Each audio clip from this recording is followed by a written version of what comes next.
Sonic X Comic Issue 2. We start out with Sonic wearing a scuba diving mask over his mouth without any goggles over his eyes going into the water, with Tails behind him in a lifeboat, and he's going on a mission for the president like he agreed to last issue. Seriously, if he hates going into the water like he mentioned last issue, why wouldn't he have his eyes covered? I'd never go underwater without at least having my eyes closed so I wouldn't get water in them. Fortunately, I guess, instead of starting out in the middle of the action with no explanation of how it all started, we go back in time to see the president explain to Sonic that the government researchers have located an old pirate ship at the bottom of Emerald Sea, but their sensors have detected the energy signature of what's probably a Chaos Emerald emanating from the wreck. Why does this government have Chaos Emerald detectors? How could he make those? Didn't Eggman say Earth was a backwards planet?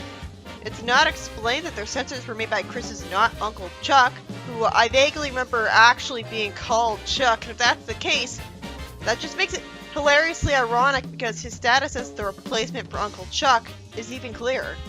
And yup, his name is Chuck. There must have been a copyright around Uncle Chuck so he couldn't be in Sonic X. Plus, it's an anime on Earth, and Sega Japan hates the non-Japanese Sonic characters, just like the game purists do. Too bad, I prefer Uncle Chuck.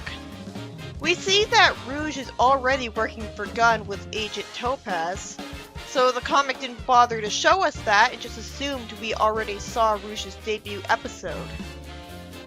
And the predictable twist is that Rouge, who will join Sonic on the mission, plans to make the Chaos Emerald come home with her. Well, maybe that'd be for the best since Eggman wouldn't be expecting it to be with her. Maybe Sonic should let her keep all the emeralds, and then come to take them back from her when he needs to go super, whether she likes it or not. But where would she keep her jewels? How would he know where to look? Her house, of course, he could just search it with super speed. But no, I'm sure that instead Rouge will fail when her plan wouldn't really cause harm by succeeding in a twist, since she's not a bad guy outright. She's not gonna take over the world with it, but I'm sure she'll fail anyways because she's not Sonic. I hate the slimy way Chuck looks with that smile. Anyways, Rouge tries to steal some jewel egg thing from Chris's mansion, reminding me of Manic, and wonders if they'd miss it as Chuck starts looking in her direction.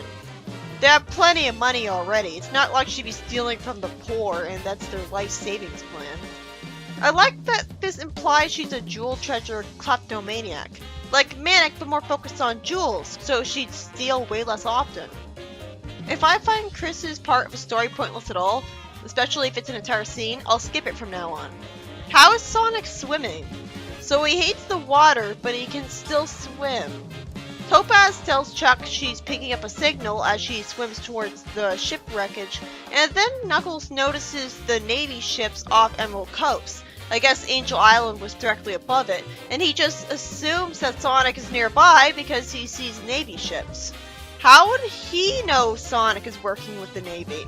It'd be fine if they explained that Knuckles can sense Sonic in particular because of his unique aura, or the chaos energy in him that lets him move at Sonic speed.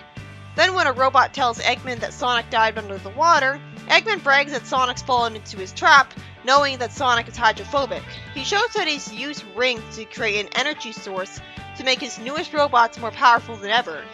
For no reason, one of his robots asks Eggman why he hid one of the new robots in the sunken ship when it should be obvious to him, after all his time of fighting Sonic, that Eggman likes to send robots to fight Sonic. Eggman says that thanks to the unusual energy signature emitted by the rings, the heroes only think they found a Chaos Emerald. So the rings and the emeralds emit basically the same energy. Okay, so how plentiful are the rings? Because if that's the case, then shouldn't Chaos Emerald detectors be much more likely to lead the heroes to rings than emeralds, making them not nearly as helpful? Instead, these things always work right. I'm thinking of Archie right now. He says his new robots are going to be dragon bots. One of the heroes literally calls the prospective emerald a MacGuffin. So they're familiar with TV tropes? That took me out of it. Rouge opens a treasure chest and ends up threatened by a shark. Why doesn't she have goggles underwater? How can they stand keeping their eyes open? Rouge thinks of her fingers as beautifully manicured. I like that she shows a vain side to her. It gives her more character and it makes sense, especially since she wears makeup. It reminds me of Sonya, except less likable. She punches the shark after it threatens her, and Sonic hits the shark as well. Topaz gets given a candelabrum by a menacing-looking shadowy figure with red eyes, and she uses it as a weapon to defend Sonic. Why would a clearly evil-looking person from the shadows help one of the heroes stay alive? Also, since it can't be Eggman down there, I can only assume that it's the ghost of the old pirate that Chris mentioned, so their clumsy foreshadowing gave it away before it was revealed. That's their only purpose in the story. Why have Chuck here if he's not going to give anyone inventions to be useful? Rotor was surprisingly useful in Archie Sonic. His useful moments were up to like the 60s, rivaling Sally, and most of that was because of his inventions. Why have an inventor character not do anything? He and Chris are needlessly putting themselves in danger for nothing so far. Anyways, after a robot has a very good point asking why he doesn't use the rings to make himself more powerful, Eggman says that the rings are genetically encoded to respond only to Sonic's body. Because rings have DNA and genes, apparently. So because Sonic is the creator's pet and the bestest thing ever, only he is allowed to use the rings, and only he is affected by their energy. Even though the games have Tails and Knuckles and Blaze and the Chaotix use the rings just fine. So this continuity is changing this for no other reason than to make Sonic more special, when his super speed should be enough. This is so lame compared to Fleetway, where Eggman used the Chaos Emeralds to make himself omnipotent more than once. But no, because Eggman's a mere human, we can't let him make himself more powerful, even though AOSCH did it. These aren't the emeralds, the rings, but they have the same energy. Way to shoot down a cool idea way too easily.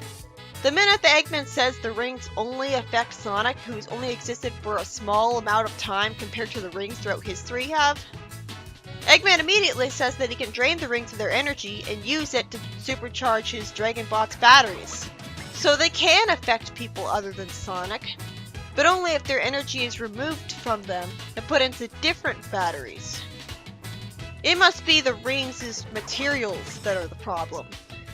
Then Eggman says that the animals he powered his badniks with have failed him too often, and that's, oh, good, he still plans on using animals, but he'll use more menacing ones, thinking that this will make more menacing robots. So he plans to use especially mean Komodo dragons to power the Dragon Bots. I like that he's using rats to power rat robots and so on. It's more impactful. Topaz uses her weapon to break the teeth of a shark off screen. We don't even get to see her attack hit the teeth. I have a feeling that you can't break the teeth of a shark that easily. It must have been a really old shark. She's told that she did something awesome, and she's relatably bashful from the compliment. I thought that was pretty cool that she was worried about how she could help since she's a human with no special powers, and then she turns out to be useful anyways. It's more impressive when she helps. Rouge tells the heroes that the treasure chest fell through a specific hole when the shark attacked. Then we see Eggman leading his Dragon Bots to dive into the sea after Sonic, ambushing Chris because the lifeboat gets thrown upwards, and Knuckles decides Sonic needs his help. Tails and Knuckles go to bring Chris and Chuck out of the water, and Chuck warns Sonic that Eggman's here. Never mind, he was useless anyways, because the second he warns him, the Dragon Bots crash through the wall and threaten Sonic. Why have him in the story if he won't do anything useful? Knuckles asks for some diving gear, so I guess that'll be how they will be useful. But what are the chances that they have some spare diving gear? How are they supposed to know they need it? That was convenient. Topaz thinks she won't be able to help with what's left of the candelabrum, and when the robot flings her away, Sonic gets grabbed by it and can't break free of its jaw. Rouge gets oddly angry because Topaz is threatened by it, which is pretty unusual. Why would a selfish jewel thief like her care about Topaz? Why would she get attached to her instead of only caring about herself since she's a remorseless thief? It's not like she's Shadow.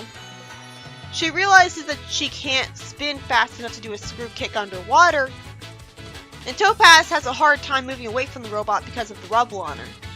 The comic was tensioned pretty well.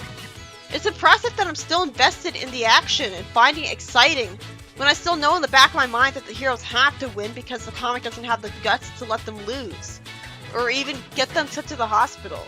Eggman's not the ruler of the world or even one city, so we've already had established that he's in a pathetic position and isn't allowed to achieve much. But there's still tension here.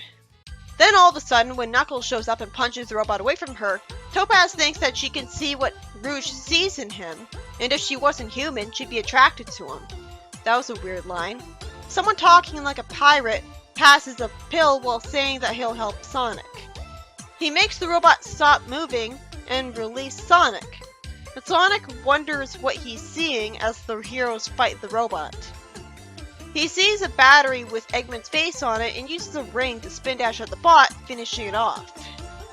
But it doesn't feel like a Deus Ex Machina because the other heroes were doing plenty of attacks against the robot before this point. Though I have a hard time believing that any of them other than Knuckles will be able to damage it before Sonic starts attacking it.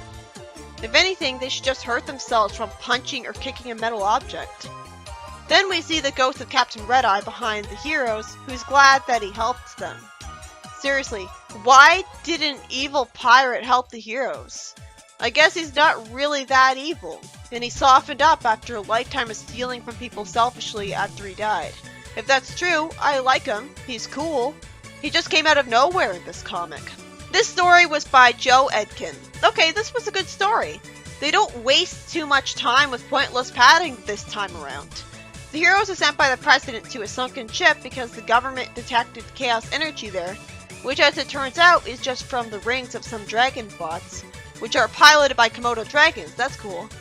And the action scene was genuinely tense, because the heroes are debilitated by the water slowing them down, and Sonic gets grabbed as a result. So Knuckles comes to the rescue using convenient extra dive gear from Chuck after Topaz gets an impressive moment in the sun.